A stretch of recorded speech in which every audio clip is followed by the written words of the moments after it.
Okay, so the process of blanching French fries, and if you purchase frozen French fries, those fries have already been pre-cooked.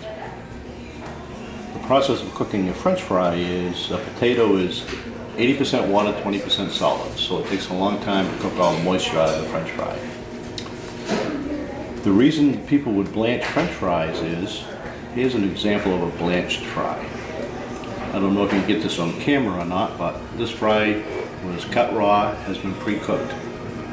If you notice, the outside of the French fry has turned translucent. What has happened in that instance is that the heat will turn the starch to sugar. So when you blanch a French fry, you're pre-cooking it, you're turning the outside layer, heating it up, causing it to form sugar from the starch. That way, once it's cool and you do the second cook on it, it comes out golden brown and crispy.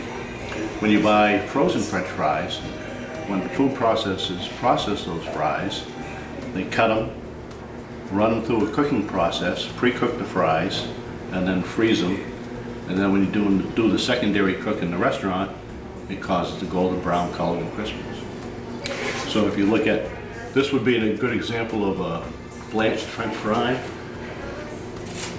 and this would be an example of a pretty much perfectly cooked fresh French fry. See, it's done properly inside, color has changed, it's nice and crisp, very well done French fry.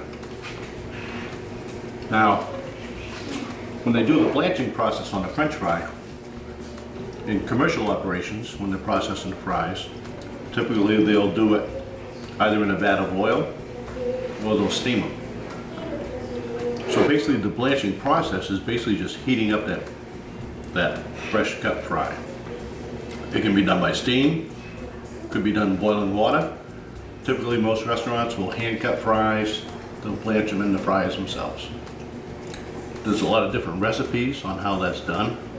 Some people will lower the temperature to probably 280 degrees, blanch French fries for probably 3 or 4 minutes, pull them out, refrigerate them, and then cook them off later in the day. There's a wide variety of times and temperatures that are used, but the end result is nice golden French fries from fresh cut potatoes. Some of the reasons that people would do fresh cut fries and blanching is it's a lower cost to purchase potatoes raw, hand cut them yourself, and fry them. And in my opinion, a well done blanched fresh cut fry is superior to frozen French fries. You don't have to worry about storage issues. It's a little bit more labor intensive, but I think it's a superior product when you get a properly cooked French fry.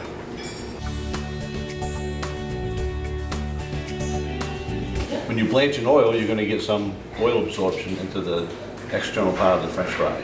But again, because you're creating that that sugar layer, or that you set up that layer on the outside of the French fry, when you do the second cook, your French fry won't absorb that much oil.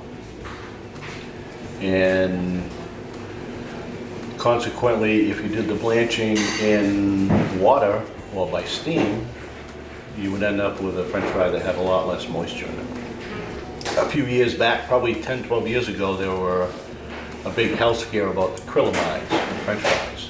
The state of California was looking at putting a ban on French fries, or forcing fast food companies to label their French fries saying that the fries had, I forget the percentage, but they had a certain percentage of acrylamides in the fry. And that happens whenever you heat anything over 275 degrees.